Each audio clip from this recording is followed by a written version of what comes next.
when you look at the plan, the unified network is not a thing. It is an operational framework that drives our Army forward. The other thing that we've done is we have aggressively attacked the bureaucracy and policies that exist out there that would inhibit this notion of a unified network. And we can talk more about that if you would like. But by laying the foundation with that, what we have found is the network that is out there is actually pretty good. Our challenges were we were approaching them in many cases in a stovepipe fashion. But by attacking that bureaucracy and working the policy angles, we've really been able to really support operations much better because we've been able to get out of our own way and establish common practices across all theaters that really enable us to get after those notions of speed and range that are absolutely essential to conducting multi-domain operations and supporting our joint partners. That's going to allow us to really do this notion of this is a year of action and acceleration. I'll give you just a couple examples. Action. This year we will, from a force structure perspective, we will establish our first theater signal brigade that will now be able to not only do traditional network activities to support our garrisons and our installations, but at OCONUS, outside the United States, be able to command and control, do those DODN operation functions, operate, maintain, secure, defend, and maneuver tactical formations. An absolute first for our Army. That will be mission complete over in Europe by the end of this summer coming up. You will see us increasingly use commercial capabilities. Over the course of the next month to 45 days, we will start a pilot for bring your own device.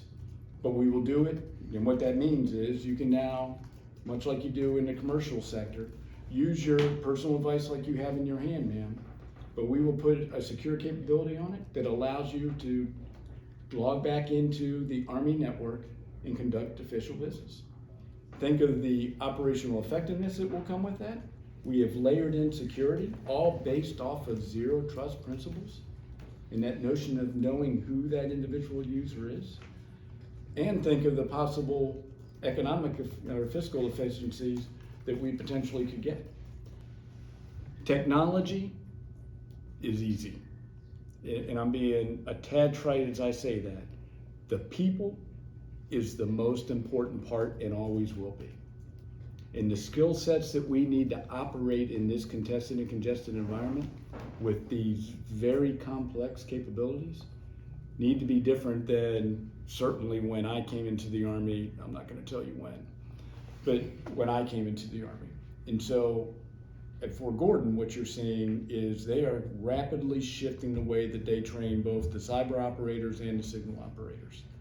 And it is much more, instead of teaching you a task and saying hit that button and you just completed task A and do this, much more how do I put somebody into a gray environment and they are able to work their way through complex problems, both technically and just as important operationally.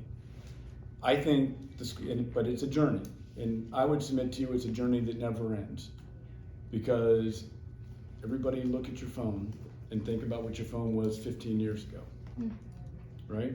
And so this is just a train that we are going to be on for many, many years. Our education system inside the Army needs to be on that journey and continuously evolve and change as technologies change and as the operational environment changes. I hope that answers your question, yeah. Kind of, yeah. What part did I not answer?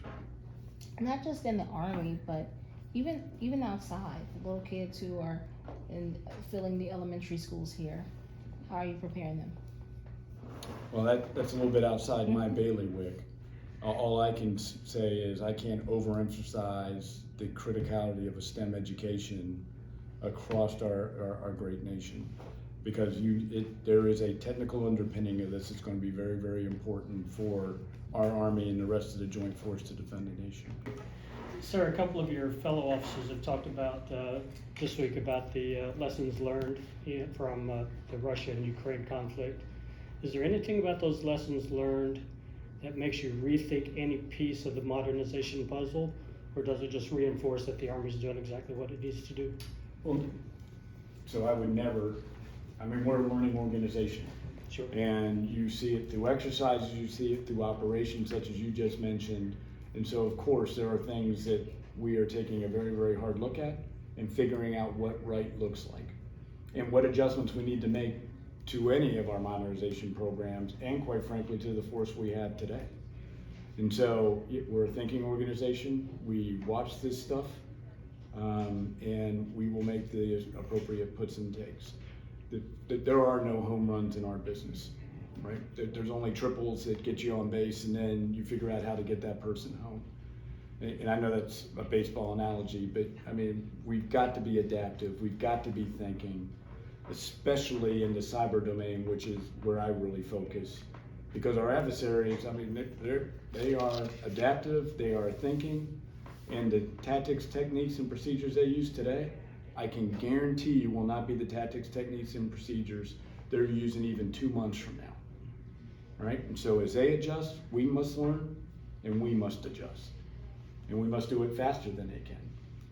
Hence, everything that we've talked about during this session. Okay. I hope that answers your question, sir. Yes.